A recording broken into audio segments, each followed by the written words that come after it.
It says we're live. Hello, welcome along to An Englishman in San Diego with myself, Leonard Sultana. It's a cup of tea Sunday. Thank you very much indeed for your time.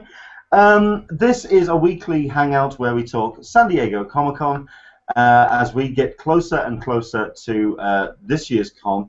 I'm trying to remember how long we're talking now. Is it 38 days to go? I think someone's going to have to correct me on this one. Yes, 38 days and 8 hours. Oh, so too soon. San Diego Comic-Con. It is the 15th of June, and this is live at the moment, but of course you can watch us on YouTube. The links will be down in the description below. And of course you can listen to the SoundCloud and iTunes podcast of this after we've finished on air. Do click subscribe. I'm going to put the link in the corner of the screen now. Right. Quick introduction again, my name's Leonard. I organise this hangout every week to talk about San Diego Comic-Con and also discuss the week's news leading up to this year's con. However, this week is going to be a little bit different because we have ourselves a bit of a special guest. What I try and do on another series of videos I run called Icons of Con is where we talk to figures that go to San Diego Comic-Con as attendees and special guests. So this is going to be kind of a mini one of those folded into this week's Cup of Tea with an Englishman in San Diego. We'll quickly run through our guests who have joined us, so at least you know who you can contact and ask any questions of the people that you follow. First and foremost, we have ourselves Alyssa from the Friends of CCI.com forum. Hello, Alyssa, how are you? Good morning. Indeed, good morning for yourself, because yes, it's 5:30 in the afternoon here in the UK, but yes, 9:30 for yourself. Good morning to you. We have ourselves Violet from Gender Bias Reviews. Hello. Hello. Violet, how are you? I'm good. How are you? I'm fine, thank you. How are plans for Comic-Con going? Is it starting to... Yeah, we need to get going on that. 38 days. Looking slightly frazzled. That's fine. We've got something we're going to talk about with yourself a little bit later on in the show, because I do know that you are very much a Doctor Who fan. So yes, there is going to be some Doctor Who news coming up later on. And we are being joined by Rob Shuttleworth. Hello there, Rob, from the Futon Alliance. Hello, how are you? Hello. I'm doing very well this morning. No complaints. Glad to be here. Excellent. Thank you very much indeed for joining us. Right, which leads me on to then our special guest. This is Kieron Gillen. Hello there, Kieron. Hello. I'm just being I'm basically mildly obsessed by seeing what my face is doing in that kind of like. So I'm not actually having a stroke. It's very much the. It's like whenever actually ever on a con panel, they have the big screens beside them, and I at some point always realise I'm on the screen and kind of very visibly start, and then undisturbedly watch myself bob back and forth.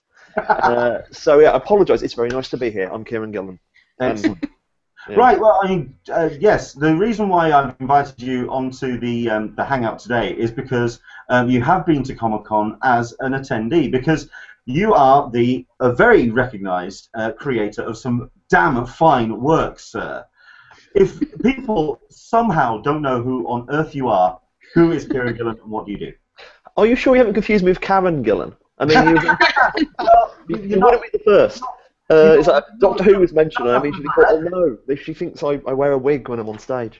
I'm Kieron Gillen. I'm primarily a writer of comics. I've been doing it for like 2006 in terms of any book worth a damn, and I come from an indie background, books like Phonogram and mainly Phonogram, and then I worked a lot for Marvel, where I've written books like Uncanny X-Men and Iron Man and Thor and Journey's Mystery and Young Avengers and a lot more. And I also do my own stuff like Uber and the forthcoming Wicked Divine. So basically, I just write a lot of comics and talk about them and stay inside at all times. Well, I mean, you're kind of. I know that we're interrupting you kind of today because you are working on issue 2 of Wicked Divine. Is that right? Yeah, it's one of those things where it goes to press tomorrow night, so it's that kind of pulling stuff around and making sure polishing, and it's that kind of I have so much stuff to do. The idea of actually taking 20 minutes out to talk, to do anything which isn't that, is very appealing. So I thank you for that opportunity in a real way. Not a problem at all. Not a problem at all. Well, I mean, the reason why we asked you along today is as a San Diego Comic-Con attendee in the past. did you go to San Diego Comic-Con as a fan first, or were you invited across the pond as an established writer? Oh no, it's like I actually I never actually had a chance to do any American con before I had Phonogram out, which is weird because especially that period I was quite broke. I had very little money. I was like a very much an indie kind of journalist guy. So the first San Diego we paid for. In fact, I don't think I've ever been to San Diego and been as a guest. I mean, I've got in for free, but I've certainly never had anyone pay me to be there or pay my flights, which is always nice. So yeah, I've kind of always gone to San Diego on my own dollar, and I went for like 5 years from 2006 to 2011, like every year. So it's like I never really had a chance to be a fan. So every time I've always been there, I've been in the complete hysteria. And I'm also there trying to earn money in that kind of like very much sitting behind a table. And I see, rather than going around the con, my main experience is sitting behind a table and seeing the con go past me, like a very slow-moving reality TV show. And it really is that kind of experience. And across the 5 days, the idea of you being this incredibly intense environment, it is, by day 4, you're delirious. You really are. I mean, I've sort of ended up sort of heckling people and telling them stories about random indie pop stars I've sat on a train in London with, and why would they ever need to know? I mean, so yeah, there's always at least some story of like complete nervous breakdown. The year when we were by a booth and they were playing a 30-second loop of the Iggy Pop Teddy Bears record, and it was literally 30 seconds across the entire 5 days, and that was like genuine torture stuff. There's bits all you could do was hear it. There was times it just your mind removed it, and it kind of moved up and down in your head throughout there. And it was a unique and magical experience. If I ever meet Iggy Pop, I'll probably just immediately go for his throat. And there's a year I lost my voice. So I'm going into random stories. Apologise. The year I lost my voice, which was like the second year was there. So Phonogram was about to come out in the first year, and the second year was my first time. We had it was like an indie hit, so a lot of people came to see us, and a lot of people wanted to buy the book off us. So I was talking all the time because Jamie, the guy I generally do stuff with, Jamie McKelvey, he doesn't talk ever. So I'm like always forced into the motormouth role. So my voice is a bit iffy by Saturday morning. By Saturday night, it is gone. It is 100% gone. And it's like when I meet Grant Morrison that night in the hotel bar, I literally can't say a word. And it's not like speechless fanboy. It's that kind of literally can't say a word. And it's what Fraser Irvin introduced me. And they immediately up hello, etc. Or wave in my case. And they went on to talk at length about how music can be done in comics, which is kind of my specialist area. So the idea of actually sitting with a conversation I'm uniquely made for and not being able to say anything was an amazing torture. And actually, I could speak if I took a tiny sip of whiskey. That was the only time. And that, of course, eventually causes other problems. Brilliant. And the next day, I'm selling comics, and I actually work out a way to do it by hand gestures. As in, I basically do a series of 8 cards and move between them, but read it, point at things, and like explain. However, and I sell just as many on that day as any other day. And it's like somebody has a video of it somewhere, and I don't think it ever found its way online. But it was kind of yeah, that's one of my favourite magical sort of psychosis moments. Anyway, that's a brief. Yeah, San Diego. Every year I went, it was crazy, and it was. And so you went from 2008. So you went from 2008. You say? Yeah, no, 2006 was my first one. 2006. Did you ever learn and then to kind of dial it back and just? I must get better. My pictures over the years, I've said it so many times, I've kind of nailed it to quite a science for Phonogram. And it's always quite interesting when I have a new book to talk about. I don't know what to say. But yeah, I've never ever lost my voice. I'm lying. I did that in New York last year. My voice went at New York. Not quite as bad, but it was kind of, I was shouting quite a lot. I'm not bad. I mean, I know other creators who are worse than I am. Like, there's an amazing artist, a British artist called Emma Vishelli, and even on 3-day cons, she loses her voice. So, I'm relatively hardy. Well, I mean, you not only man a booth at Comic-Con, certainly at some cons and most recent cons, or the most recent cons you do, you also host and compare and moderate panels as well. So it must be interesting to kind of have that moment when you're talking about your own specific product or your book, and then sort of like taking yourself out of the equation and involving other people as well, and still not trying to lose your voice. Oh yeah, I mean it's probably got hot. I mean, especially when my Marvel career kicked off. I mean, the last few American cons I've done, which are kind of post going to San Diego, they're aware that I'm on it's like my last year's C2E2 I went to, and that was berserk in terms of like I went from signing to sign. I literally like didn't have like a break on several days at all. So I went from panels. When I wasn't on panels, I was on interviews. When I was at interviews, it was signings, and I had my own table. And any time I went back to my own table, I find a queue of 100 people waiting for me. You know, and it's like I'm not even meant to be there, and they're sort of like optimistically thinking I may turn up. You know. So those sort of days are astounding. You run off adrenaline and sugar. But, you know, I spend my entire life mostly in this room, as I'm in the seat I'm sitting in right now. That's where I live, and it's the closest you get to a gig. You know what I mean? As in the idea, like this is us connecting with people. And I normally come back from cons incredibly like rejuvenated. Physically destroyed, but mentally, oh yeah, people who mostly like the stuff, you know. And anytime you're vaguely down, a con will generally help you. So it's nice. It's the humanity of it that really gets you, and because you know. I can imagine it's also quite a thing for ego as well to have that much attention. My ego doesn't need any help. My ego's terrible. Yes, I come back and I'm like my wife has to stop hitting me to like get me down to earth, which is good. You know, she keeps me sane. Or at least humble, not really. It's nice though, you know. I mean, like it's so. He tries. I remember like the first cons I ever went to from like the British cons as a fan, you know, and it's that kind of like, you sort of, especially people who haven't been to a con before, they're not sure, especially shy British people, aren't sure how to approach people at a table. It's that kind of like, I mean, so what do we? Can I buy this? And he goes, yes. Yeah. Do you want it signed? That's something I've been wanting to try and do as like an Artist Alley feature here on the Hangout, because I am very much that kind of person. I mean, this is going to be my 4th San Diego Comic-Con, and I still go through Artist Alley, head down, kind of moving through Artist Alley, because I'm not too sure how, cause especially when they're mid-sketch or something, or they talk, how on earth do you approach somebody? That's something I'm fascinated. I don't know. It's really hard, isn't it? Yeah. I mean, I can imagine also from someone, when you're on the other side of the table as well, and you kind of sat there and you see these people sort of like giving you sideways glances, and you're just wanting to say, come over, come talk to me, please. Oh, God. It's a bit, it's like, I always remember, I'm not sure, can I do an S-word swear word? Actually, I'll replace it with something. Okay. Kind of my favourite person of all time was this like, quite young-looking dude. Like we thought he was like 18. Like he looked kind of 16 to 20, that kind of age. And he just walks past our table, kind of does a quiet double glance, and goes, "Holy shit!" at the top of his voice before shuffling off a bit.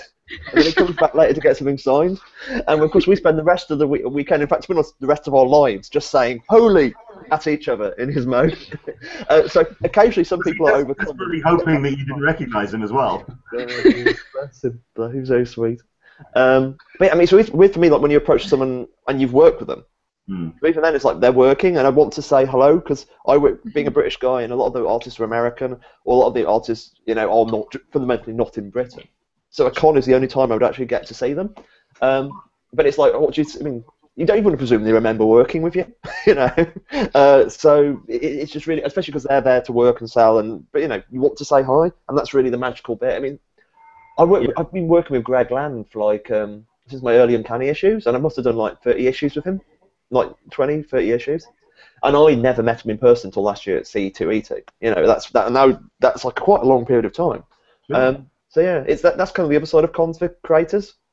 You're meeting the fan base, but it's also you get to reconnect with your people who are in your industry, and you kind of get that. It's the joke at the con bar. You know, that's where the con happens for creators. Well, that's the question I was going to ask. Do you actually get to catch up with anybody? I mean, you're obviously there for a very kind of specific purpose to kind of showcase this book, this thing that you've created. But do you actually get the chance to kind of unwind at the end? And yeah, does that kind of take its toll as well when you do get that evening to kind of catch up with people? Do you get the chance? perhaps less so. I mean, of course, I'm no longer the younger man I was then, and it was like kind of as Jamie put it. I can't, Jamie's. I think even Jamie, who's younger than I am, is I can't go to a con and stay up till 4 in the morning and get up after 3 hours sleep and do it for 4 days in a row anymore. It's like that catches up at you a bit. But yeah, you never see everybody, especially something like San Diego. San Diego being San Diego, you'll never get everyone. And even like the fact that most people end up going to the same bars, as in, so there's a general where people will go to, sort of knowledge. And you may see them across the bar, you may do a kind of, oh, hello, and we nod and we go past, and we'll think, I'll catch you later, yeah? And you never see them again. So there's that. But then there's always like, you get into a sort of a gang of it, as in that kind of like at certain cons, and depending on the size, you end up sort of a smaller group inside it, and you get to know them better. Yeah. At the same time, occasionally you just meet someone completely new. In fact, some of my favourite con memories, like the first time I hung out with Ben Templesmith. That was actually Emerald City, and we spent he was staying an extra day. A colorist called Rose was staying an extra day, and we just bummed around. And that was a lovely, intense, kind of like, that's why I think of Ben, that's why I think of Rose, and that kind of founded our friendship in that kind of way. So you get some magical moments when you realise, oh yeah, you're my kind of people, and it's and you kind of get the weird that there have been creative endeavours that have been born at cons. It's that kind of like, you get an idea, and you hang out with someone. We should do that sometime, shouldn't we? And then you say it in the bar, and then someone remembers it in the morning the next day, and next thing you know, it's actually a comic. It's such a lonely job being a freelancer, and it's less so than it used to be, because the internet helps everything. But those moments are very intense, and they're kind of like, if you're on some level not a complete and utter misanthrope, you're kind of attracted to that kind of, I will see some people. And of course, eventually the bar gets too crowded and everyone splits into smaller groups. But I love it. It's like, especially for a British guy, we just don't get to see people. So anytime I'm in America, it's like, dude. Yeah. I'm annoyed. I was planning to do San Diego this year, because I said Wicked Divine comes out like in 2-3 days, and the second issue will be out, and it's done very, very, very scarily well.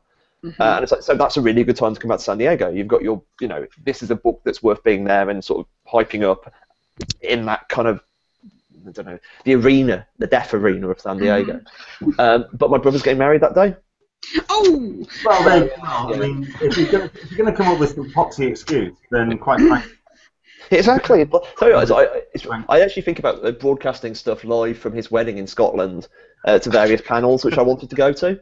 But it's like, that would, but with the time difference, that'll be like 11, 12 o'clock at night at a Scottish wedding in the middle of Scotland. And I'm like, I expect I may not be in a suitable state to communicate appropriately without showing, like, I don't know, unclothed Gillen. So we're not going to do that. We're going to avoid that. Well, thank you very much indeed for that mental image. I really, appreciate that. Thank you. Now, you said that you've been sort of like on a run from, like, you went to Comic-Con from like 2006 to 2011. Yes. So that would have been around the time when certainly Hollywood, or when the films really took hold of Comic-Con. Did you see, or did you kind of like, did you see the crowds get more intense, or did you see Comic-Con get more intense from? Oh yeah. I mean, the nature of the crowd changes a bit as well in terms of it's as busy as it is, but you were getting more interest as a comic creator a couple of years earlier. Like, actually, it was 2006, 2010. So it's that kind of like, it becomes less worthwhile. So it's one of the reasons why it's like, New York, and that's also, okay, for me, at the same time, New York Comic Con kicking off, and that got bigger. And the fact that they're not quite the same con in any way.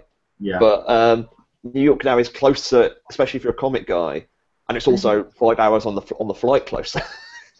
So me going and also the money it costs to go to West Coast. Sure. So that was one of the reasons why I kind of like, it wasn't I had enough, but it was like kind of, I don't need to do it definitely this year. And I've always thought every year this would be the year of return, and this year I really did. But just like, I would love to go back because there's so much. There is only one San Diego, But yeah, there was, as I said, it was slightly more movie. Yeah, I'd agree. Especially because I'm there behind a booth. That if I was there as just generally bumming around, that wouldn't matter. Sure. One day I'll go to San Diego and just bum around.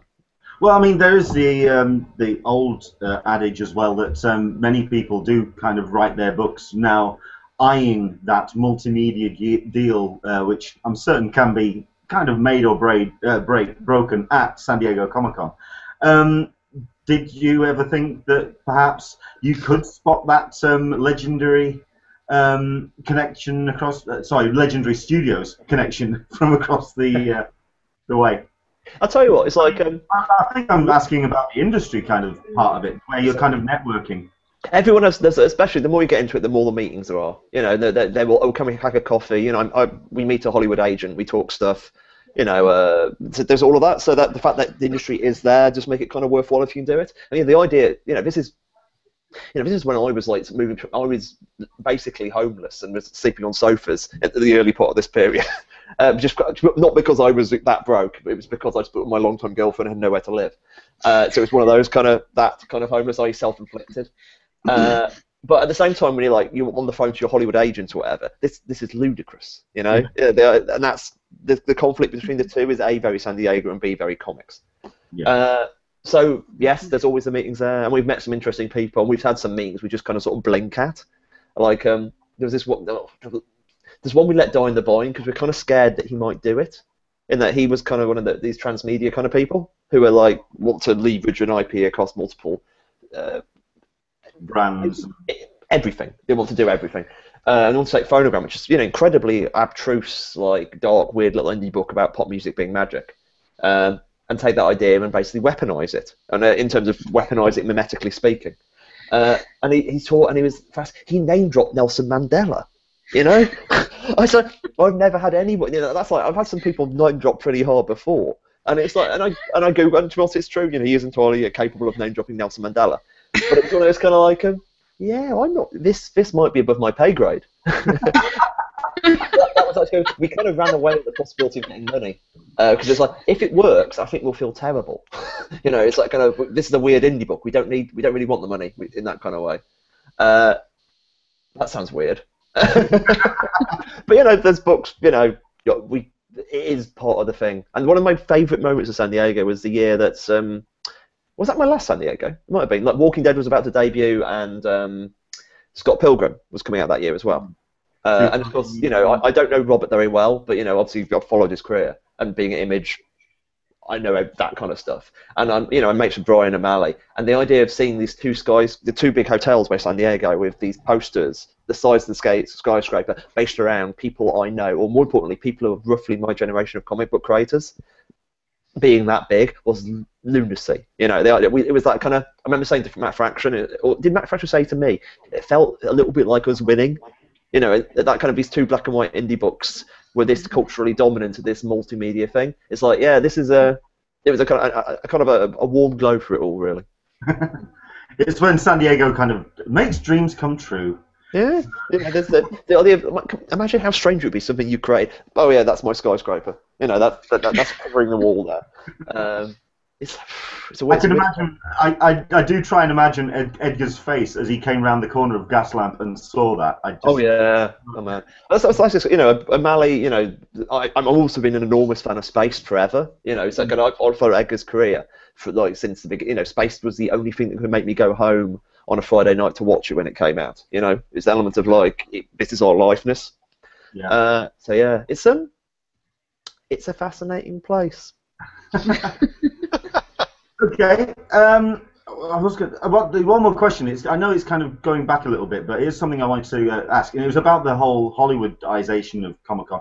Do you find that the fans that do talk to you are a little, instead of being kind of comic book fans, they're very much more intense comic book fans? It's kind of everything's kind of narrowed down and gotten a little bit more laser focused, if you know what I mean.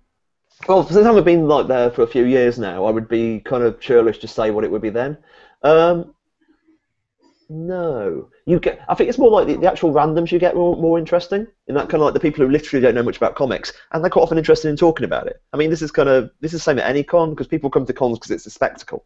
They're people who would never really even consider themselves anything geeky. That's like, oh, that's a con, it's amazing, go and people watch. And I regularly get con stories of guys who just turn up and say, oh, this is amazing guy. I think he was either very high or very drunk at the last con I went to in America. But he was like, everyone's so. It's like, I got this flyer and it said come to a Comic Con.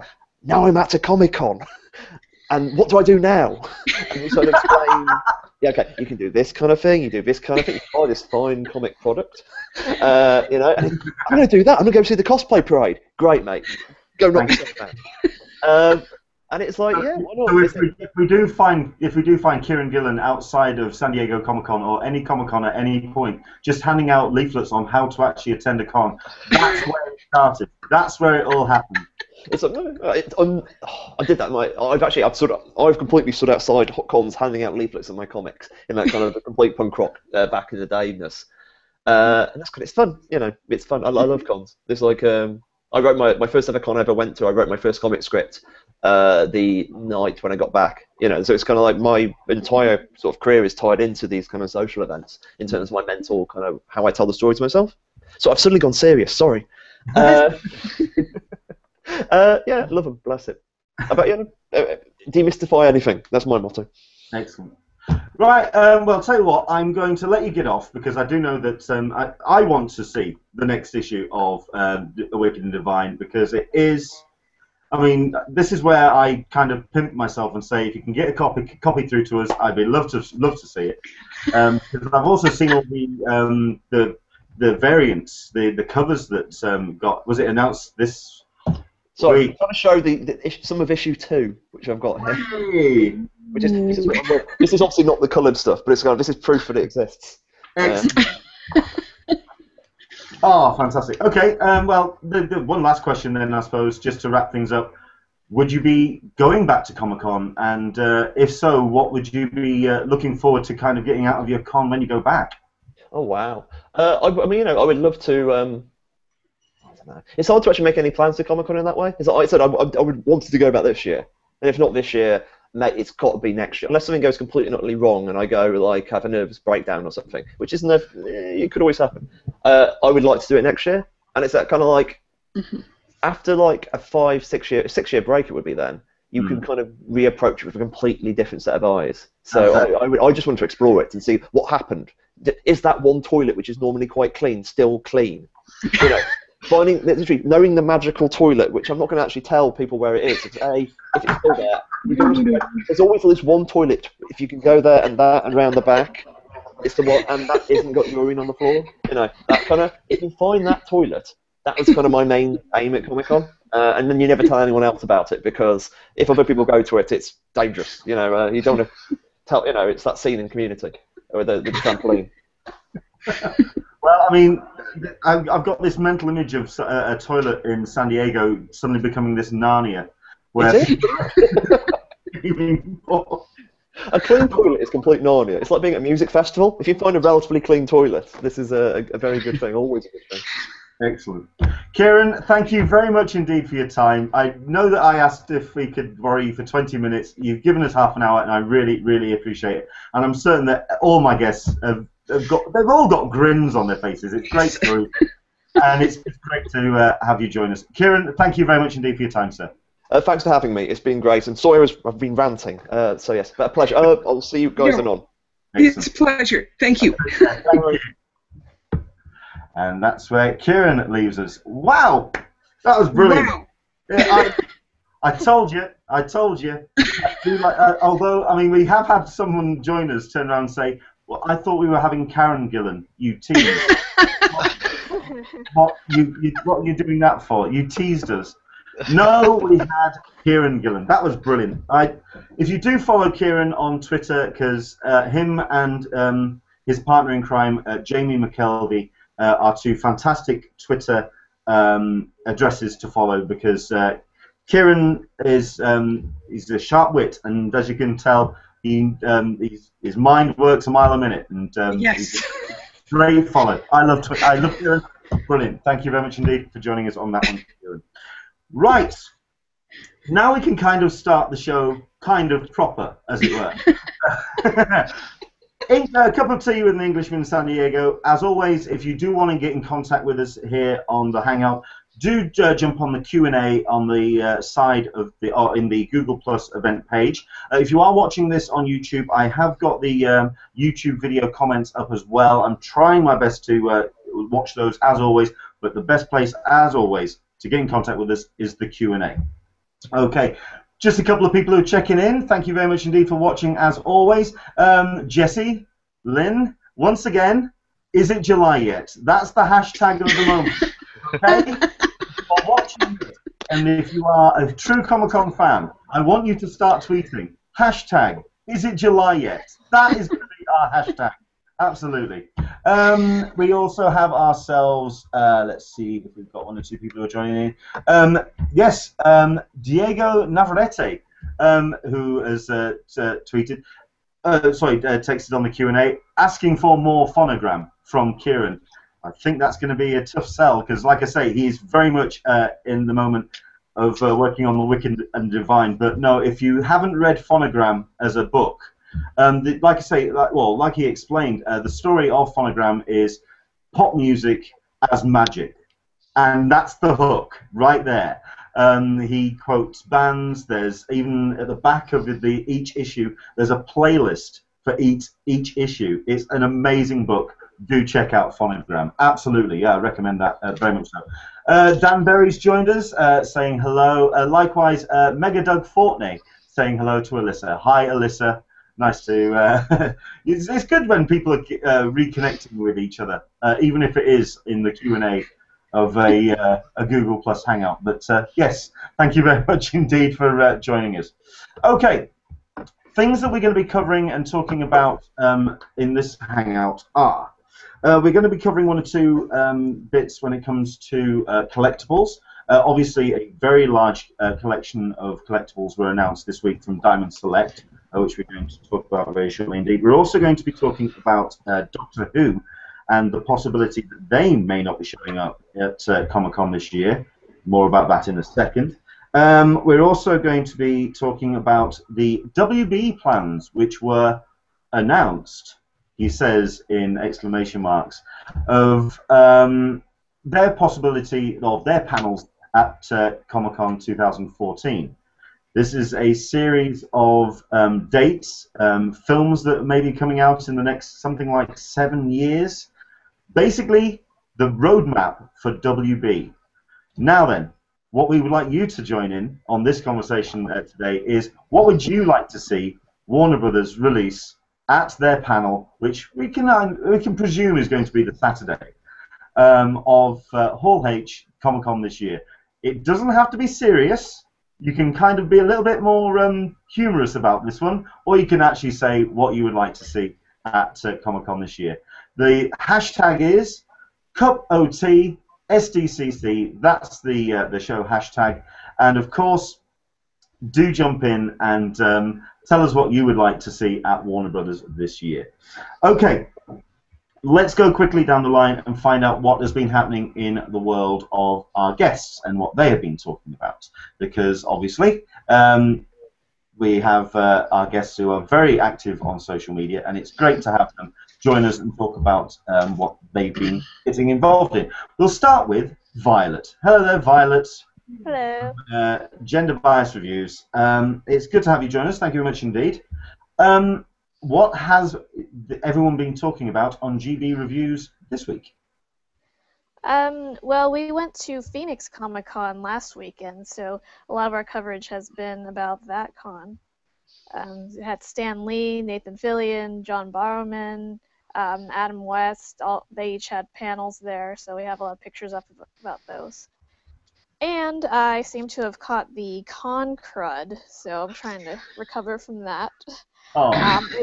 It was I kind of underestimated that con. They had about 77,000 attendees, so it's getting pretty big. I can imagine as well that people have been talking about the Doctor Who thing as well, about the World Tour. Oh, of course, of course. Yeah, so that announcement came out this week about the World Tour, so I immediately clicked into it and like, oh, okay, American appearance, New York. What about San Diego? Because when the tour itself starts in August. It's August, isn't it? It's just Yeah. It's kind of like a fortnight before the show airs, isn't it? Probably. I'm not sure. Because I think the show kind of is going to be on air something around August time. I believe so, yeah. I believe so. So, yeah, I mean, they're going to be doing this massive world tour around numerous countries in the world. One or two slightly random ones, I think. It's almost like they have just kind of put a map on the wall and thrown a dart at it. Just kind of trying desperately. All the continents, except so they have like Rio de Janeiro. I think there's a couple of the locations where the stars have gone, you know what, I wouldn't mind seeing this place. I haven't been to Rio before. Can we go to Rio, please? Asking nicely if they can kind of go on a world tour. Yes, I can imagine that. But obviously then, this has been announced as going to be launching, I believe, on the 7th of August. I could be wrong on the date of that, but I think it's the 7th of August when this starts. And nothing has been said about San Diego, as Violet says. We'll come back to that because obviously it's something that we want to talk about. So, okay, very quickly as well, did you guys, or have you guys been to see How to Train Your Dragon 2 yet? Yes. Oh, now, is there one of your famous reviews, your side-by-side reviews? Yes, there is. We actually got to see an early screening a couple weeks ago at the LA Times Hero Complex Film Festival. So we've had it up a couple weeks, a review up a couple weeks. That, I believe it came out this week here in the UK, and I cannot wait. I think we're probably actually going to go see that tomorrow. I am a fan. I love How to Train Your Dragon, so I'm very much looking forward to seeing that. Excellent. Okay. Thank you very much indeed. We will come back to you, Violet. Let's go over to Rob. Hello there, Rob. How are you, sir? Doing very well. Very well. Right then. So, what's been on the Futon Alliance's mind this week? This week we did a lot of coverage on the E3 Expo that happened in LA this past week. It's a Electronics Entertainment Expo. I just usually call it E3. It's really just an industry expo, so all of our coverage was just coming off of reports and the panel streams and everything. So it's all in the world of gaming and the systems and all that jazz. We did a quick coverage of a wrap-up of the main studios, the Microsoft, the Sonys, the big names in video games right now, as well as a longer podcast sort of deal the other night, which ran down all the video games coming out. So that's been our big radar this week. Let's see, you talked about How to Train Your Dragon. We saw that last night, which was phenomenal. And then now we're just going to start wrapping up into con seasons. We've got Anime Expo coming up in July, followed by Comic-Con, followed by whatever else shows up on our radar. Yeah, the calendar just gets full and full and full, and you just kind of work your way through it. Yeah. Fair enough. Excellent. Okay, thank you very much indeed, Rob. I'm certain that, like I say, if anybody does want anything discussing in these, do let us know. Jump in on the Q&As and do let us know what you want us to talk about. We have had Janine Lucero turning around saying, How to Train Your Dragon 2 was great. Another positive review. So, you see, I want to see this. I want to see this film very, very badly. Okay. And last but not least, hello, Alyssa from the friendsofcci.com forum. How are you? I'm well. The doings of the week on the forum have a big thread has been things that you can do today to get ready for con. Check out your suitcase. Make sure you got, if you do the meds, make sure that. Start your vitamin regimen, walking, etc. Second thing has been all of the exclusives. Of course, those are, that whole area is going crazy this week. But what's really captured my interest has been the New York Comic-Con. They announced this week that they are going to be clearing their main stage room after every panel. Wow. During the New York Con, and I think if I recall correctly, it's like a 2,000 or 3,000 seat hall. So they have Brian, who's the PR guy, has said that they have a queue hall that they can work the lines in, and using the technology of RFID, the radio frequency chips that they put in their passes, that they'll be able to to control and work with crowd flows. So that's absolutely intriguing, very intriguing to me about how crowd management is going on. They've also, their ticket sales are happening. They're starting to happen. They roll it out in waves, and they're starting to happen on Tuesday and Wednesday of this coming week. So there's a segment of the forum that's just completely absorbed with that. Well, I think it's how it can be possibly applied to San Diego. I think we're talking about a room around the similar kind of size of Indigo and of Ballroom 20. That's the kind of equation. I mean, when I have been reading a number of forum panels about turning around and saying that this this room clearing situation and capability could be introduced to Hall H. And at which point I just turned around and kind of closed that particular forum thread, because I do think it's completely impractical to even think about Hall H as an option. Well, I mean, we've had our good friend over on When Nerds Attack. Hello, Barb, if she's watching. She wrote a piece about this this week, which I was interested to see, especially when it came to the blurb that she pointed out on the VIP package. For the first time, we will be clearing the main stage after each panel this year. Ultimate VIPs will be the very first people let in for each panel on the main stage and will have their own private line. You must arrive at least 20 minutes prior to the start of any main stage panel you wish to attend.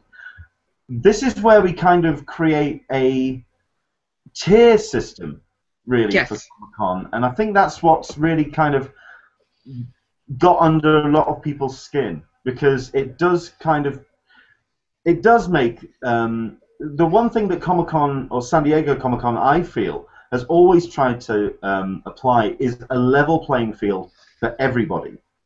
So it seems, I can't quite see them applying this at San Diego Comic-Con. I mean, what's been the general consensus on the forums, Alyssa? Right. It will be interesting to see how and if it translates over. I think that this first year is going to be an experiment with it, and we'll have to just kind of wait and see how it evolves over the years before I think it may the organization of CCI may choose to look at the process. But the Repop is an innovator. I mean, they're a very different organization than CCI is, and they've taken the lead on this RFID chip thing, which is it's interesting to see how it actually is physically applied to the con audience, and I think that that's really, if San Diego decides to take the RFID thing, I think that will be an indication of innovation from CCI, which would lead to the idea of hall clearing and changing the way things are done at San Diego. Now, tie this into the expansion, and we have places to put the lines. So I don't know. You know, it's very interesting, the crowd management that's going on and the potential. Well, you say that there's the possibility. Well, there is the places to put lines. Looking at the expansion plans, I'm wondering if we do, because they do seem to be kind of gearing to taking the line and snaking it around the ramp that they're intending to build at the side of the building. I know that we're planning around a building which isn't even built yet, so I do know that that's right. Exactly. I know. But even if in its current situation, we do just have really space for one line. But there's the roof. Well, yeah, but they're very awkward and very they kind of snake around each other, and policing them is very kind of difficult. And they do kind of maneuver around each other, but they kind of cross in places, and I think it's a bit. But that's just also just to. It would be awkward. I agree. It would be awkward. And the thing that I absolutely love about San Diego is that they have the line managements down. They've been doing it in that one venue for so many years that they know where to put all the lines, and it is absolutely fabulous that it's all taped out.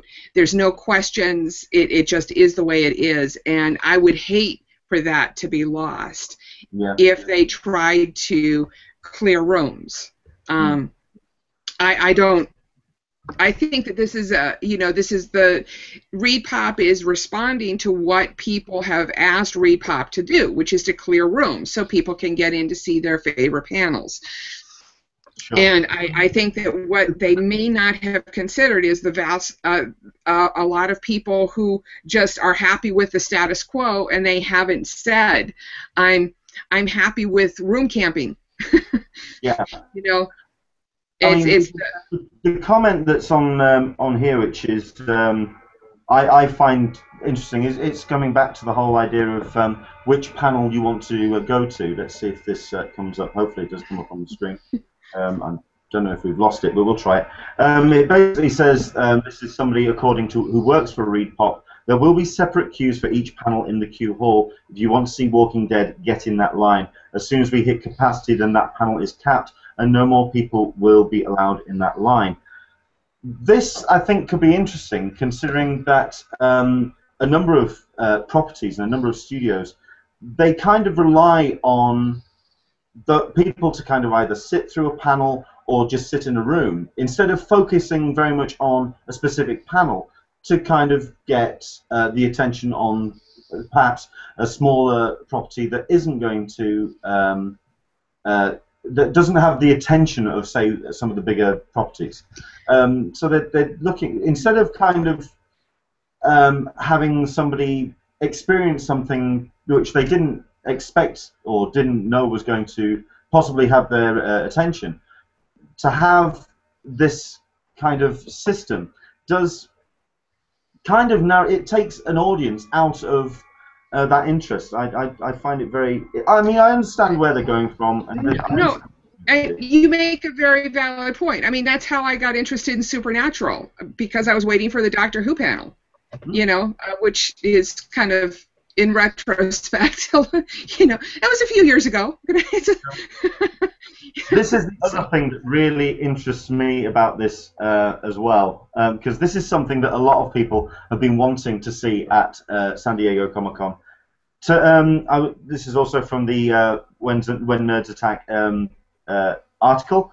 I was concerned that basically you'd be sitting in a line outside a room all day, not being able to really see anything. Turns out there will be streaming of the main stage panels in the queue hall. Yeah. That is brilliant. Interesting to me, because that would be just live streaming. I mean, we're doing it now. This is live streaming now. It can be done. I do know that it's very much the studios wanting to keep the exclusive content out of the domain of the public. That's fine. I can understand that. But I think that live streaming can be achieved, and it can be achieved relatively easily, I think. But that interests me as well.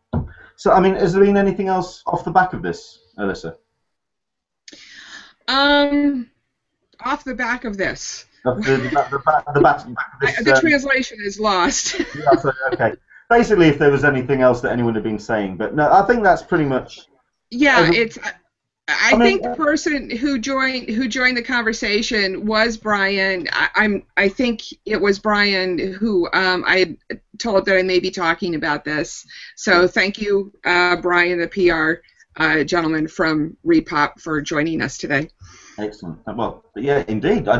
You didn't say that. Oh, you never told me you were watching. Well, I don't know. I just told him that I was doing it. That's all. Okay. I mean, very quickly to wrap it up from the forum, and then could you give an idea of like a percentage split of what people are thinking, positive, negative, if they like the idea, if they think it could be applied at con? The forum, you have to understand that the forum is not a good sample demographic at all. We're avid fans who like line camping, you know. So I wouldn't even venture to go there because the data is skewed. It's not a good sample. Okay. No, well, they don't like it. Fair enough. Well, I mean, let's go to Rob then. I mean, if you knew that there was a specific panel and a line that you could join to get into that panel, would you prefer to have that as a system, or would you prefer to kind of jump in at the beginning and work your way through it? The thing is, I'm split on that decision because I had a great time camping out last year. We camped out for the Game of Thrones and Walking Dead panels, which were, you know, right back to back from each other. So we camped out all night, and it was great because there's a sense of camaraderie. There's a sense of, you know, you're all there for the same thing. But then at the same time, it would be nice to just be able to jump in one line and not be able to have to camp out all night and be able to, you know, explore the convention the entire time and go, oh, look, you know, it's an hour before a panel, let's go jump in that line. Especially if you could add the technology of RFID. I mean, what I'd love to be able to do is queue up early for the panel, know that I've got, you know, have them scan my badge, know that I've got it, and then go back a half an hour before to get my seat. Yeah, you know? That'd be really interesting if that could be implemented, because it would give more people the time to explore all the things they're missing while they're standing in these lines, because we've come to know that you know, be prepared for these lines, which, you know, I don't mind, but it would be cool to have that ability to just, oh, let's go to our panel, it's in a half hour, and, you know, be able to have a seat and not fight someone for it, essentially. Yep. Would that be a lot of data management for 130,000 people? That would be that's a whole other NORAD computer base in a bunker, kind of organizing line management for San Diego Comic-Con. I think that'd be interesting. Well, I mean, yes, Violet. Can you see yourself just going into a queue for, say, Doctor Who on a Sunday and then not get involved in other shows that may be on show? I like so much stuff, so I like being able to see everything, and I don't want to miss anything. Because I'm curious about that as well, because if you do sign up, say that you want to specifically see a certain show, say for example, let's take it as an example, Doctor Who. You sign up that you've got interest in that and you want to be in the line queue for that, but then perhaps you do want to join in the queue for everything else. Doesn't that mean you effectively run the risk of not seeing that panel? Exactly. Because everyone else has signed up for specifically Doctor Who. I don't, because Supernatural is always on Sunday too. And I love Supernatural. I don't want to miss Supernatural by going to Doctor Who or vice versa. It's really, I don't like it. I don't like it. There we go. I think that's certainly somebody. That's one. Okay, so let's go down the line. Let's see if you do like this. Alyssa, yes or no? I've kind of moved away from going to panels. So given that, I think that if I have the opportunity to line up for the one super special panel that I wanted to see, that I would take it. And I'd be okay with not spending all day in Hall H to see the Marvel panel, and just get into the Marvel panel if I could. I mean, if that was the case, in 2010, I would have missed seeing the Paul panel and the Cowboys and Aliens panel, because I would not have known one. I would not have known what the hell they are. So you see, it's all swings and roundabouts. Okay, and yourself, Rob, yes or no? I can't choose because I'm so split with my decision. I can't choose.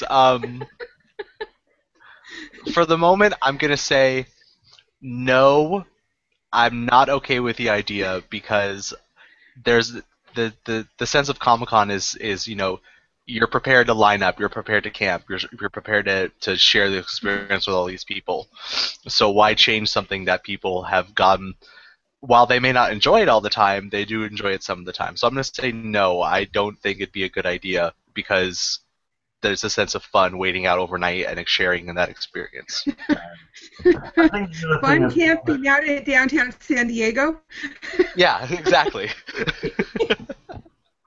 I think the other thing as well that really hasn't kind of been discussed in the article as well is how that will affect how many panels there will be in the course of a day now.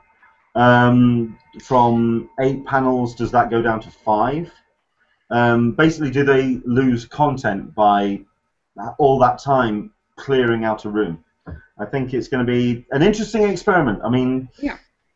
Yes. When is New York Comic Con? It's October, I think it's October 9th, 10th, 11th, somewhere that weekend. It's Columbus Day weekend here in the States. right. It's something that I've always wanted to go, and you never know. The next time I go, there may be this system in place. So it'll be interesting in 2014 to see how that pans out. Mm-hmm. So okay, that's New York Comic Con to start clearing rooms. I also like the news that New York Comic Con is doing very much like San Diego in that it's taking over the entire city. It's doing Yes. a kind of multiple multimedia extravaganza. There's a video for it which I shall put a link up here in the corner in an annotation that you can go see. There's actually a trailer for this con. Is it Super Con Week or something? Yes. That's, Oh, yeah. and they've got a great commercial out, too, for it. Yeah. And you tell that someone's really kind of I want to. Can I do a commercial? Can I do a commercial for a Comic Con? I want to do this. Oh. Yeah, I'm curious to see how that pans out as well. How New York will take an invasion of a convention. Oh, So- it will blend right in. It just, there's. I've only been once, but I used to live in the city. I grew up in the city, so they'll blend right in. No problem. Okay, we've got a couple of comments off the back of this. Thank you very much indeed. Once again, do jump in on the Q&A. Please let us know what you're thinking, and of course, join in as well on the hashtag #CupOTSDCC. Okay, we've got Janine Lecero asking or saying, if they did that, clearing Hall H, that would eliminate camping out overnight. I don't think it would. I think at the end of the day, it's now part of con. I think people would queue out overnight for, I don't know, a door opening, somebody opening up an envelope. Oh, look, the Starbucks has got a new coffee on. People would queue up overnight for it. I mean, it's just the way the con is now. It's part of the equation now. We've got ourselves. Yeah, that's pretty much what have been said about the losing of panels. Jesse, for me, it's like what Rob said. I do love the line camping because it's spending time in a queue with other people of like mind. But being able to line up for one panel an hour does sound tempting. I understand. I do get it. I totally understand what people are saying. I just think that there's, for example, and I know this is a very divisive topic because I've been speaking to a number of people about this. The Women Who Kick Ass panel in Hall H, it was moved to Hall H last year on the Saturday, in between some very big panels.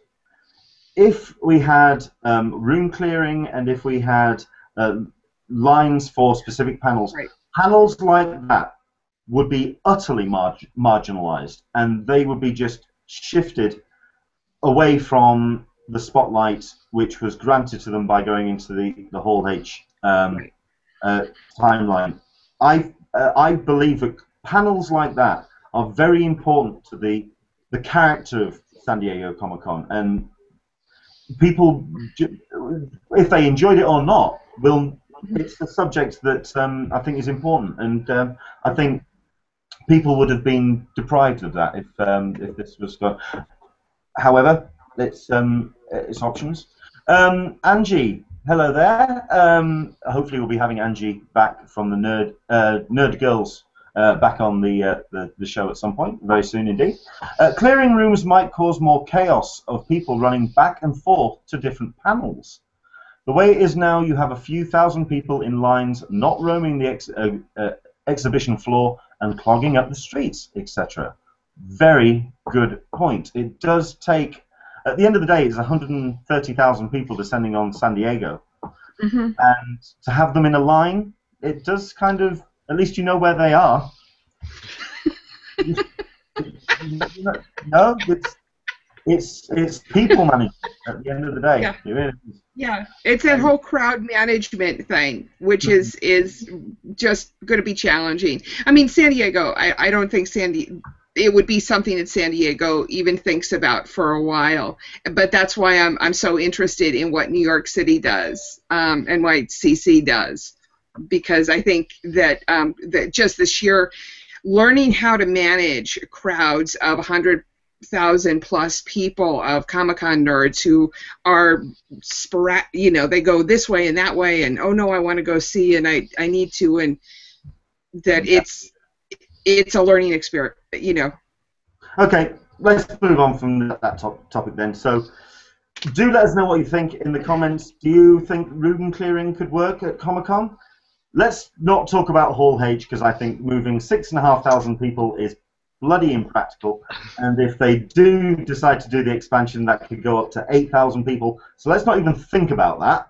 Let's go to say Ballroom 20. If you could do room clearing in Ballroom 20, what do you think? Let us know in the Q&A. Okay, let's go to another topic. The other thing that's kind of gotten everyone's attention is in exclusives land. Now, I will admit, and I think a number of my guests will admit, that we're not overly familiar with exclusives and exclusive news. That will change next week. Hopefully we'll be having somebody join us from Action Figure Fury. So next week is going to be an exclusives special, as it were, for the cup of tea. So do join us next Sunday. However, the news that has attracted everyone's attention this week has been Diamond Select Toys announcing exclusive products for 2014, and it's got to be said there are a number of these that just look absolutely brilliant.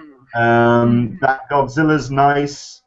I think there's a couple of comic covers that they're releasing as well. Those, I went a little silly on the web about those. Yeah. I mean, what I also like about these as well, they're also pretty affordable as well. So if you are just getting into your exclusives, it's something that you can kind of introduce yourself and get into. I mean, we've got on the screen at the moment the Godzilla Burning exclusive bust bank, which is a limited edition vinyl bank of King of All Things monster, depicted as in the 1995 Godzilla versus Destroyer. Sculpted by Gentle Giant, limited to 1,000 pieces, $30. So UK 20 quid. I think that's just a great way to get into exclusive collecting. I think, is any Godzilla fans that like the look of that? I'm tempted by it, but there are so many other things in that list that I'm tempted by too. Sure. The black and white Walking Dead Mini-Mates is rather cute as well. That's only $20, limited to 3,000 pieces. They've also got the full color of the Days of Future Past Mini-Mates as well. 3,000 pieces again, $20, featuring future Wolverine, future Kitty Pryde, Mystique, and a future Sentinel standing 2 inches tall. Those you can just throw in a backpack, and I think that's just amazing. I think that's really cool. But this is the one that I will probably be looking out for. This is the X-Men 23 Days of Future Past Mini-Mates cover. A tribute to John Byrne's classic cover to Uncanny X-Men 141 with artwork by Barry Bradfield. It doesn't say how many there are going to be available of these, but available through various retailers. It's only $4, and I think I'm going to be picking up a copy of that because I think that just looks amazing. The Rocket Raccoon. That's the one that I think it's the next one down. Oh, it's not in this article. No, there is. Oh. The black and white. Scotty Young. Scotty Young. Oh. He did two variant covers, or three. Sure. No, I think a number of people will know my love and no, it's love for Scotty Young.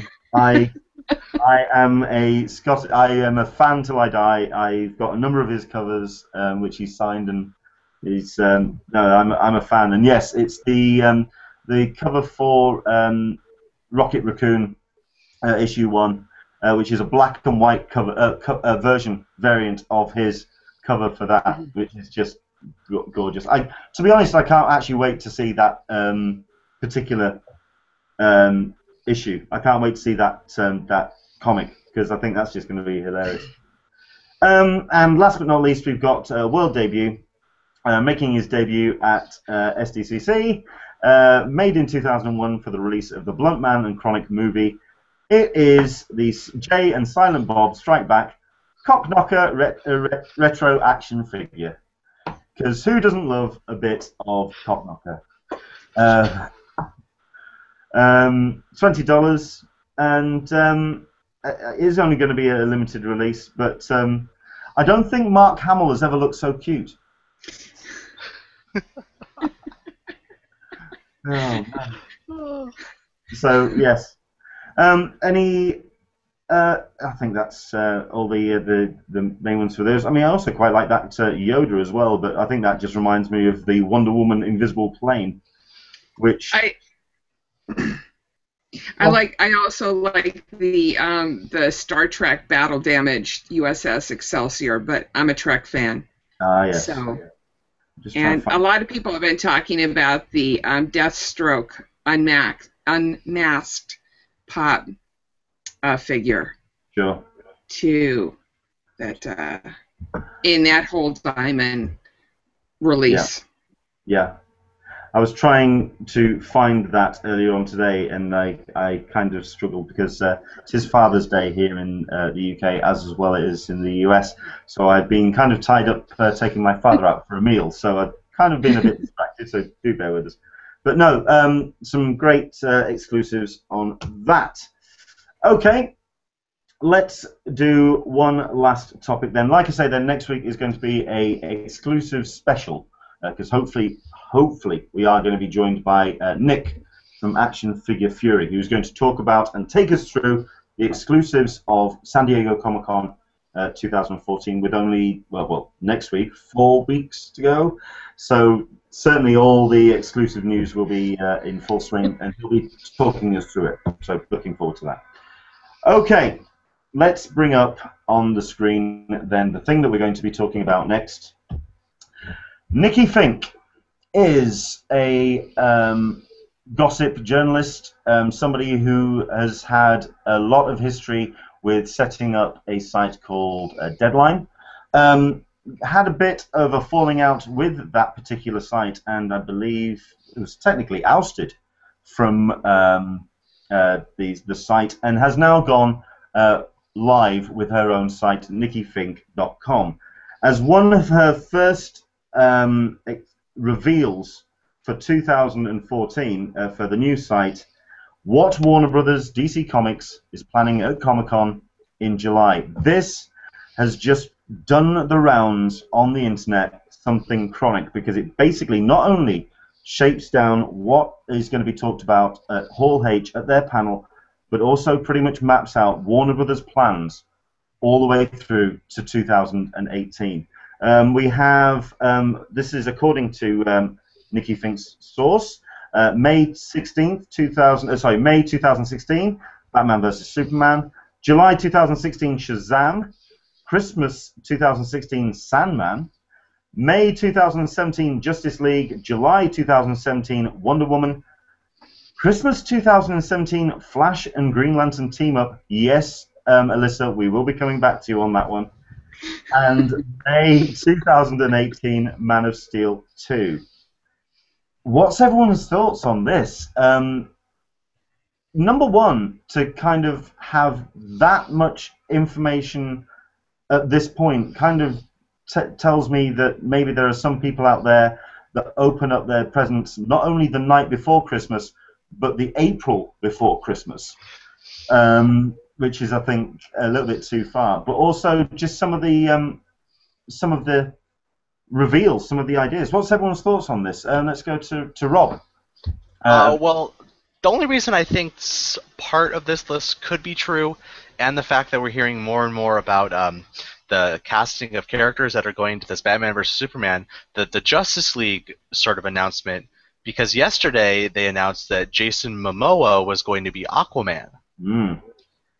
So and we've heard casting of Wonder Woman, heard rumblings of different casting of other characters, and so you have to think.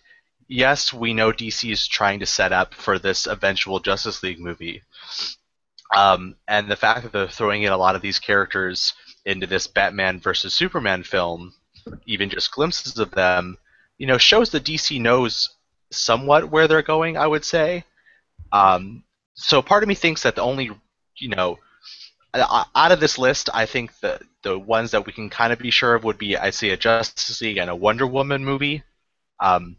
I don't know why they would go with a Shazam and a Sandman sort of film. They seem out there for me. The Sandman was kind of touted about 6 to 8 months ago, because that was going to be off at the back of the New 52, which at that point had been in full swing, and the idea was that they were going to do a Justice League Dark movie, directed by Guillermo del Toro.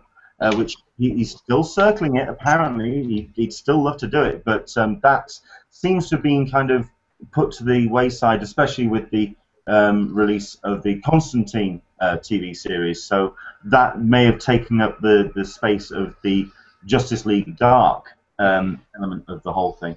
I do think it's a very odd lineup to have. Then again, I mean, if you look at the Marvel lineup when that was announced, I mean, certainly people looked at Iron Man with a bit of a sideways glance, and Captain America. Captain America, even. Yeah. But the first one. The Captain America reveal to me was a little, not as much of a surprise, because you'd seen how Marvel had kind of maneuvered their characters, especially after Civil War.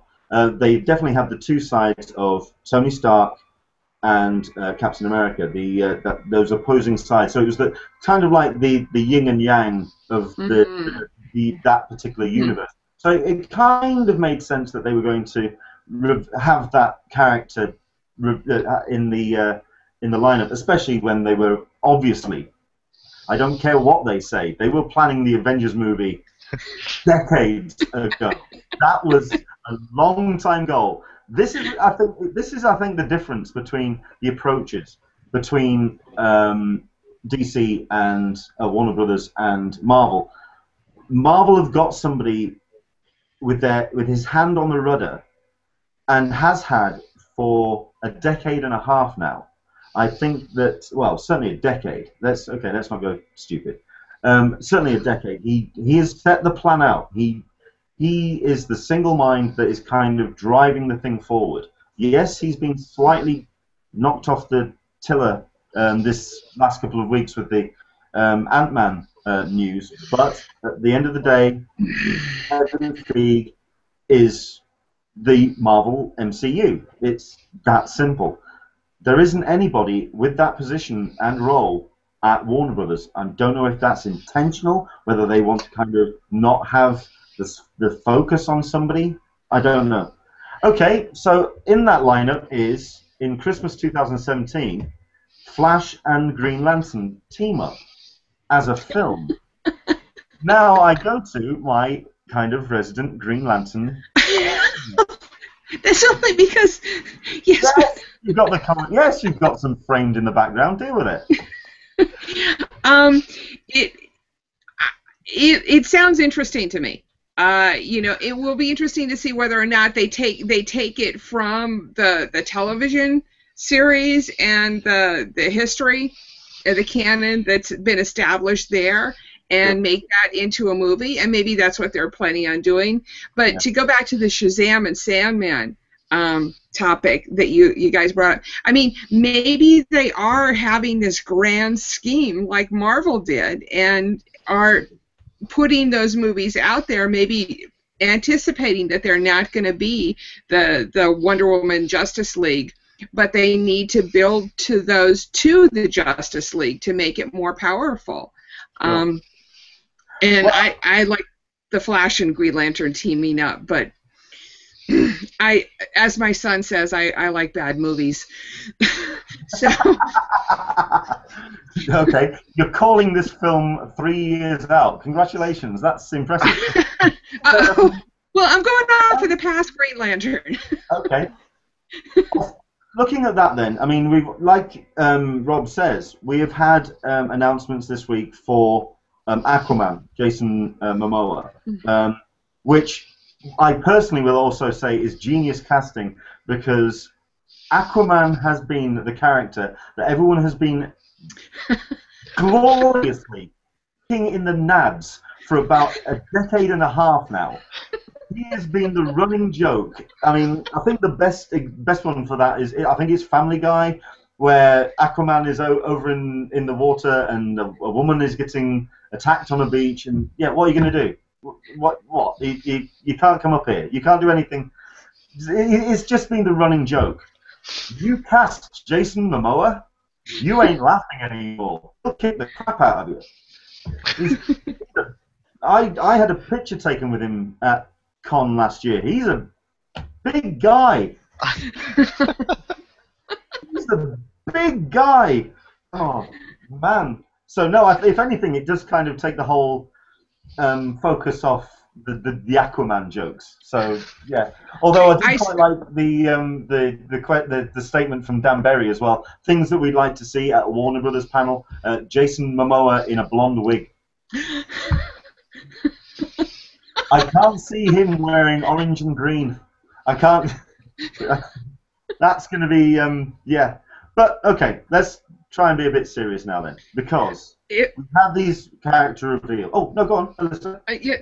The one thing I would like to say is I hope that this is successful. I would love to see another franchise, another universe of superhero movies that we can all get behind. Absolutely. That's the big thing of all of them. What do you think, Violet? Sorry, we haven't had Violet talk for a while. I'm sorry. That's okay. No, it would be pretty awesome. Yeah, if you look at the timeline, it does seem like they're really close. But then, yeah, if you think about the Marvel Universe, they're pretty close too. So. Sure.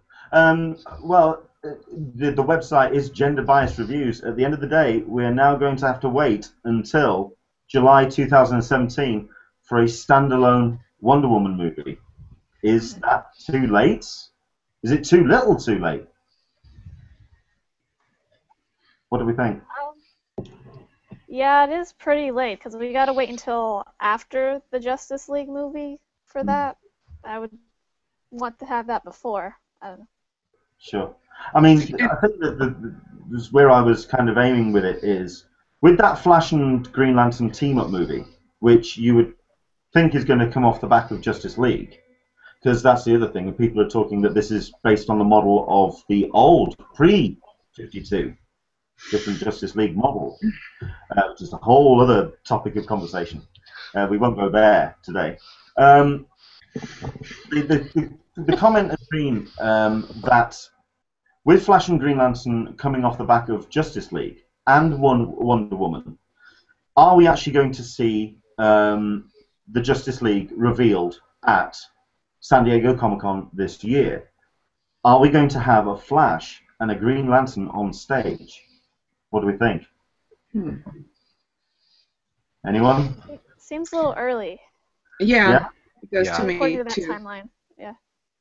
Well, I mean, I've been thinking as well that if they are going to be doing a true Justice League movie, then in Batman versus Superman, although we may be having actors cast and characters cast. Are we actually going to see them really on screen? I think we may just have kind of like this 5-minute montage of people suddenly gazing 1,000-yard stares off camera kind of thing. Wordless cameo for Batman versus Superman. Who knows?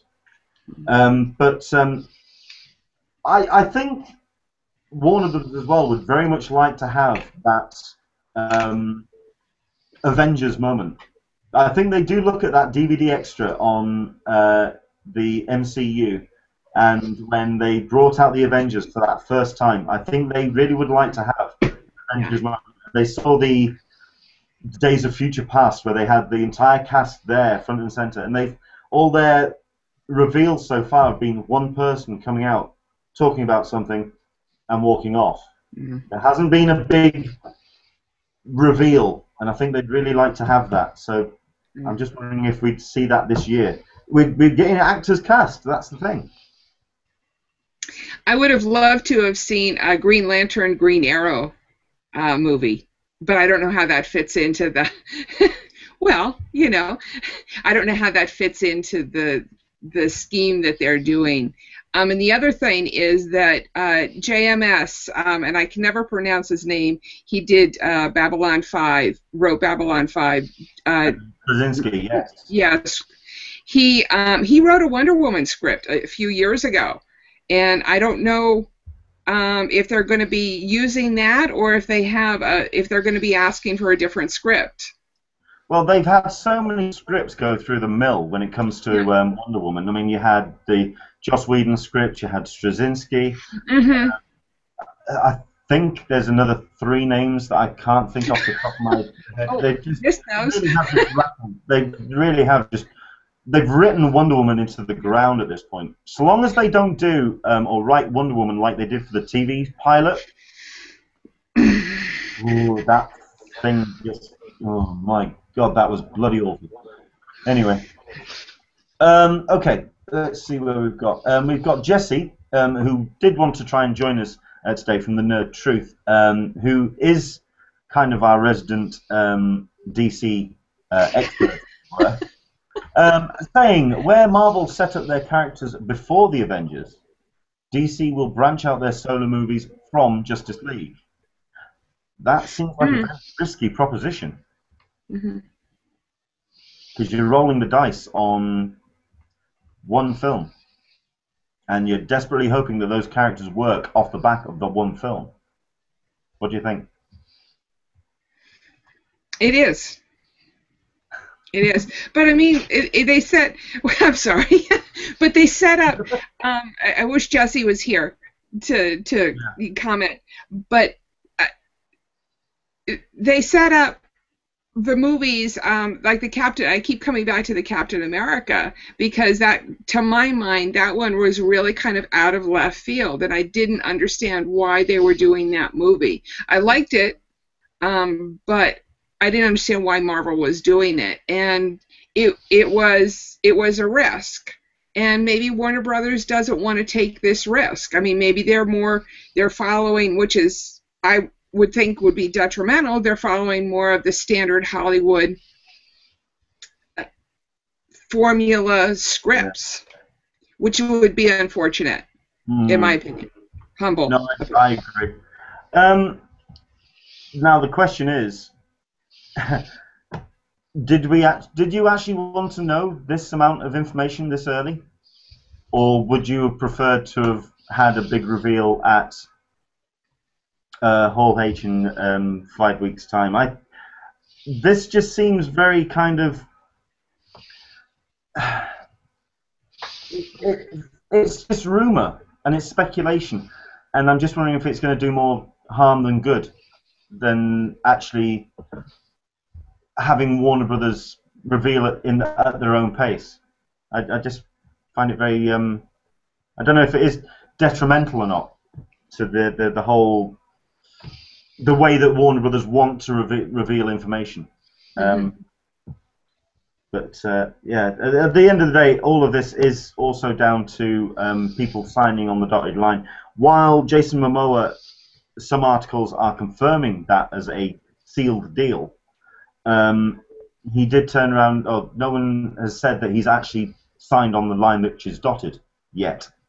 And at the end of the day, I seem to remember that he was in the room being cast possibly for Drax for Guardians of the Galaxy. And he turned it down because he said that he didn't want to be typecast as the bulky action hero type, at which point he would then sign for a Justice League movie. I don't know. I'm going to wait till there's some kind of official line on that, which is why I did the air quotes for Nikki Fink. I think she's very, or was, and she was very strong on her Hollywood gossip and for her the box office numbers, but she's never been very much on pop culture. Certainly not like this. So I'm going to give it a grain of salt on this one. But it seems very... yeah, it depends what people want to actually see in Hall H. Do they want to be surprised, or do they want to be kind of spoilt like this? I don't know. So anyway, thoughts? Just before we wrap it up, yeah. Well, what would you like to see at a Warner Brothers panel if it was revealed? We'll start with Rob. I think that if this announcement was true, what Warner Brothers needs to come out with their panel is focus on one or two of these things. Don't come out with this whole lineup. Yeah. Because people will go, oh, we've seen this before. They need to focus on maybe one or two of these projects, if this list is correct, and blow people away with what they have of those two things. Sure. Yeah. Because I mean, the fact that if like, and we're all just saying that if this list is just hypothetical and rumored, but if this list is true and they walk out, sure, people will be excited, but the internet's seen it already. And it's not the big reveal. That room would not have been as blown away by the reading of the Dark Knight Returns clip and that big icon of Batman vs Superman if people knew it was coming.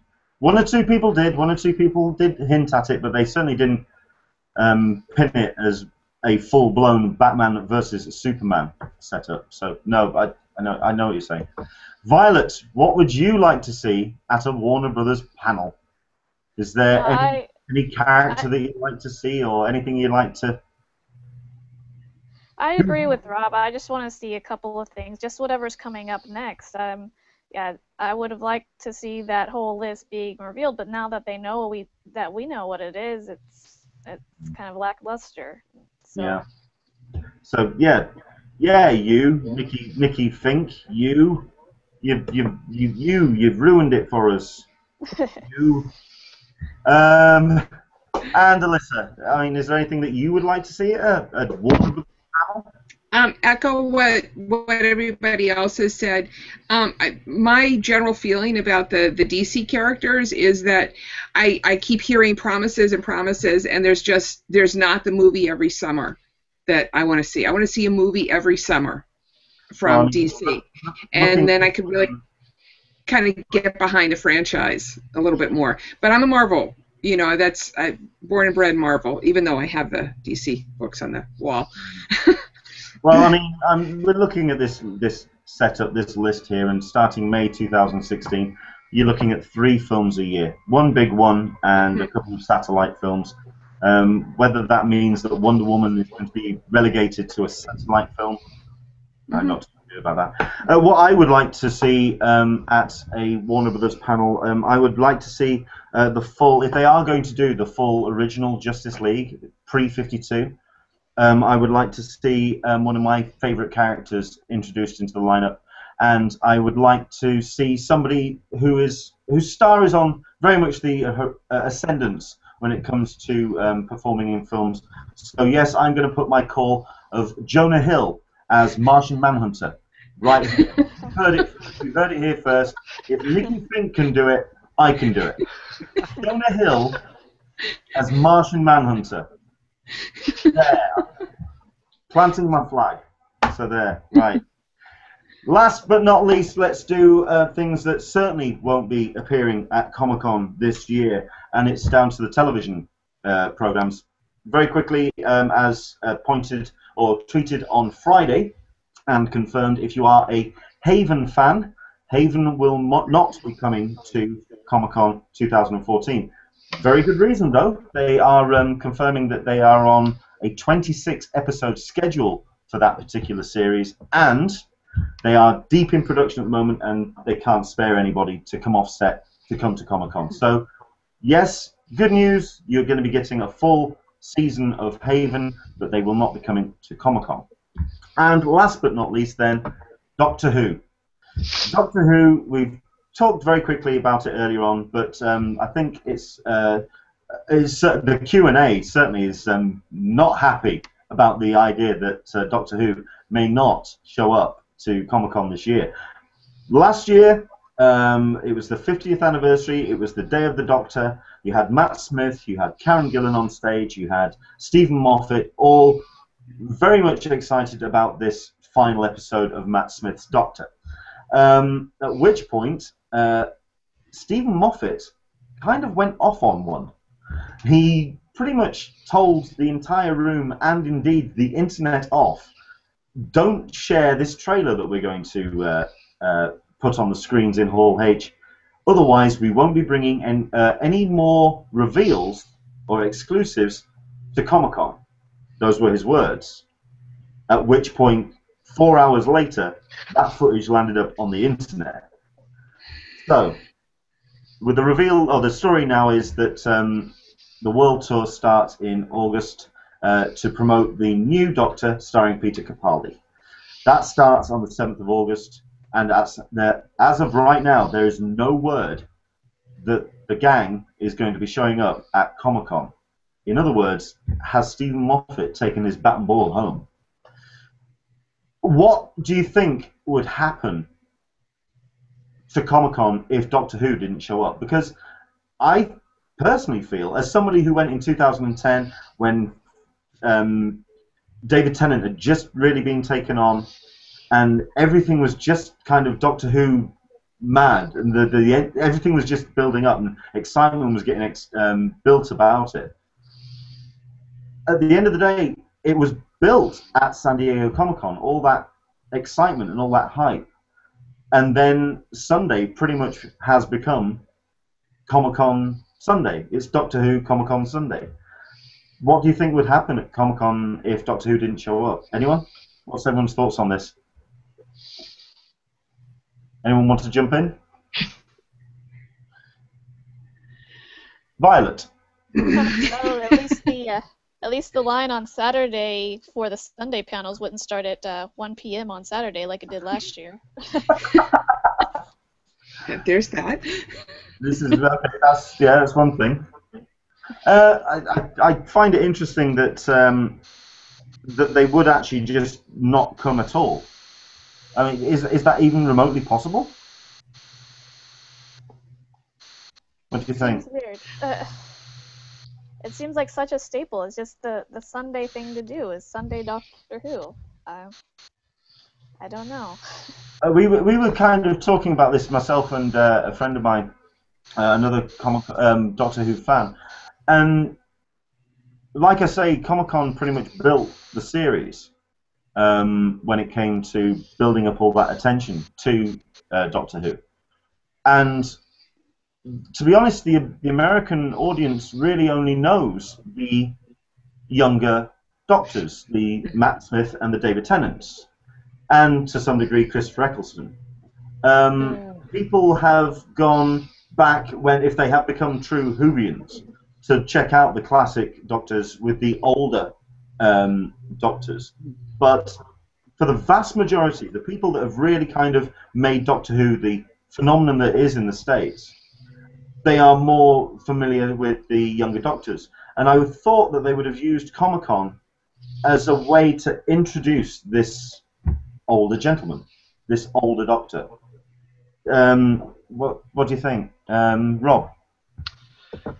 The thing is, while it is true I mean, it really is true that the American audiences really know the younger Doctors. So, I mean, I started with Tennant, but I went back and did the Eccleston whole arc, like, in the middle of it. So, technically, I would say I started off with 9.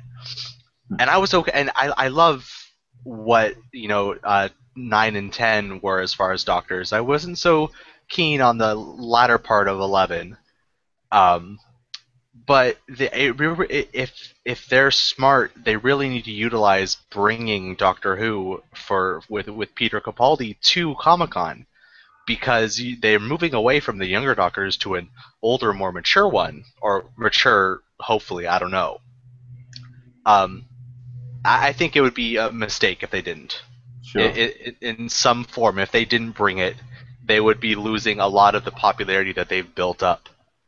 And while internet circles, and, as far as you got the Tumblr fans for Doctor Who, rabid Tumblr fans, the Comic-Con fans love Doctor Who just as much as anybody else, and I think it'd be a bad move on their part if they didn't show up.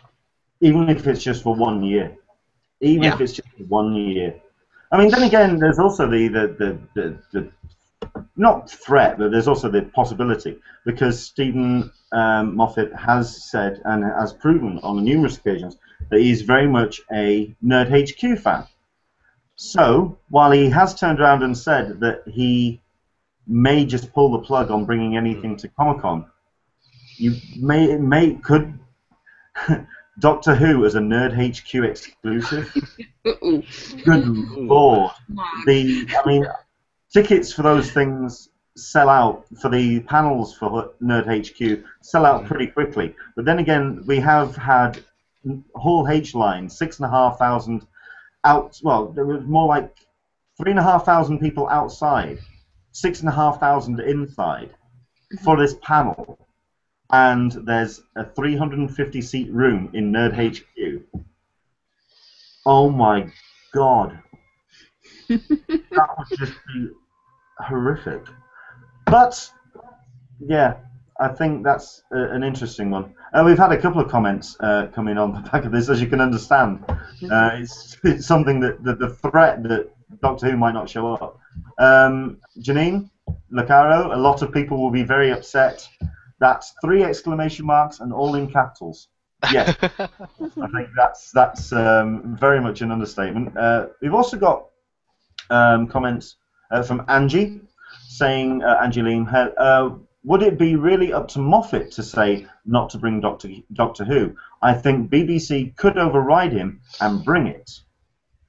Interesting, because I think I commented about this on a post I did on my website about this, and I did say that because of the need to introduce Capaldi to an American audience, BBC America would be desperate to have Doctor Who in any form show up in San Diego. So very, very, very awkward. Comment. It would produce an interesting problem for CCI, for San Diego, what to put in its place. Do you continue with Hall H being Sunday and Hall H being the TV day? And if so, what shows would you put in there? What shows wouldn't you put in Ballroom 20? Hannibal? Hannibal? Sorry. I can't think of a show at the moment with that kind of rabid fan base that would fill a Hall H on a Sunday. Right, but if you get a few of them back to back, a Supernatural, an Arrow, Hannibal, I don't know. I'm just tossing, popular. You get the 3 popular shows and you put them all in there back to back. Yeah. I don't know. It's an idea. The comment is very quite correctly said. I know people who the only reason they come to Comic-Con on Sunday is Doctor Who. Mm-hmm. It's something that has everyone's attention, and I think not to put too much of a downer into the final as we wrap things up on this show. It could just almost reshape what Comic-Con is on a Sunday if Doctor Who doesn't show up. So if anyone wants to kind of tweet any of the cast members or BBC American, listen, that would be the big scoop. Yeah, well, let's put it this way. If we can have a hashtag rash, which is based around Beauty and the Beast, like we have done over the last week or so, because obviously Beauty and the Beast have turned around and said that they may not be coming to Con this year. Yeah, if Doctor Who, I think we can have a little bit of Doctor Who begging action on Twitter, if possible. If there's even the slightest chance that it's not going to be coming up for Con this year. Okay, let's just see if there's any comments that people have made. I'm just going to add one more thing, that I started with Tom Baker. That was my first Doctor. So he's... I just have to say that. I'm going to have to say that I'm a Tom Baker man as well, purely because... in the UK, when you talk about your doctor, I mean, it's a line that was used in one of the Eccleston episodes about "you are my doctor," and yes, everyone has their doctor, and yeah, Tom Baker was mine. Although I will say that my personal favourite doctor out of all of them, with Christopher Eccleston being a very close number 2, William Hartnell is absolutely my favourite, and if there's any chance that we're going to have a cranky old grandfather figure as a doctor. Number one, like I say, many Americans are familiar with the newer doctors, and I think it would just blow their minds to have just people who are just kind of fans. And oh, hello. Let's just go over to. Sorry, let's just go to Violet there. It wouldn't be. It wouldn't be a cup of tea hangout without a cat's backside suddenly showing up on screen somewhere. So I think, you know what? I think that's a great place to wrap things up. Let's just hope that... Leonard. Yes, certainly.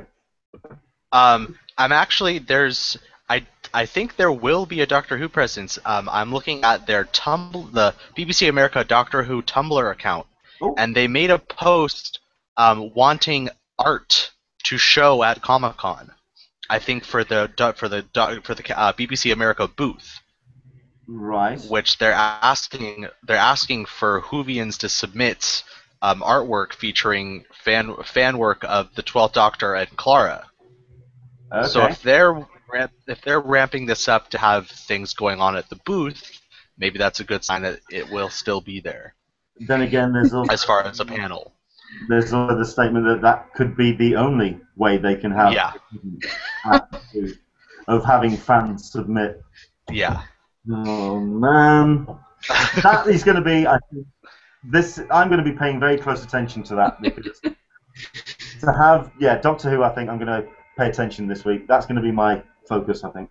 Right, let's wrap things up then. Thank you very much indeed, everyone, for joining us today. Hope you've enjoyed the show. Do come and join us next Sunday, and of course, please do subscribe to the channel, and do keep an eye out for our next cup of tea with myself, Leonard Sultana, next Sunday. I'd like to thank my guests as I go down the line. Rob, thank you very much indeed. Rob? Thank you very much for having me. How can people find you on the internet, sir? You can find me, go with our Twitter account, which would be at Futon Alliance, or you can find us on Facebook at the Futon Alliance. I'm usually running that account more than my own personal account, so I'm going to have you guys go with that one. Our website is still being worked on at the moment. We went down last week or so. So we're working on getting that back up and running in time for convention season. So when that comes back up, there will be an announcement, because we broke our website. So we'll be back. It's easily done. You just accidentally spill a cup of coffee and that's it. It all goes horribly. Oh, you have my sympathies. Don't want to tempt fate, but yes. Also, we are going to say that there is also Rob S. on Google Plus as well. I'm sorry, I'm going to push Google Plus. Deal with it. Yeah, go for it. Like the Facebooks and Google Plus rules. Deal with it. Right. Okay. So that's Rob. Violet, how can we find you? You can tweet us at GB_reviews, or our website is gbreviews.com. Also Google Plus Gender Bias Reviews. Thank you very much indeed for joining us, Violet. As always, great to have you join us. And last but not least, Alyssa. Hello there. Right, how can we find you on, or how can we find you first and foremost? friendsofcci.com/forum is where I am pretty much most of the time.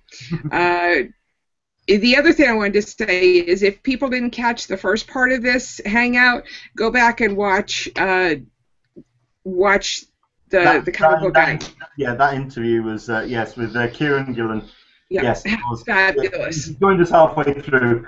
Yeah, the first half an hour of this was an interview with Kieron Gillen, who's a fantastic comic book writer and very entertaining about his tales of going to cons. Absolutely. Also, you can be found on Twitter, can't you? Yes, at friendsofcci. Not .com, just Friends of CCI. I do like how you mention and pimp the forum and not yourself. You see, that's just you being unegotistical. I think that's great. I tend to keep my private internet persona a little bit more back. Fair enough. Whereas I am just the rampant egotistical person that I am. You can find me at Twitter at Englishman SDCC. You can go to the website anenglishmaninsandiego.com. You can find us on Instagram. You can find us on YouTube. Once again, do subscribe. I'll put the annotation at the top of the screen. Do click on that, and it'll let you know about future episodes of this, A Cup of Tea with an Englishman in San Diego.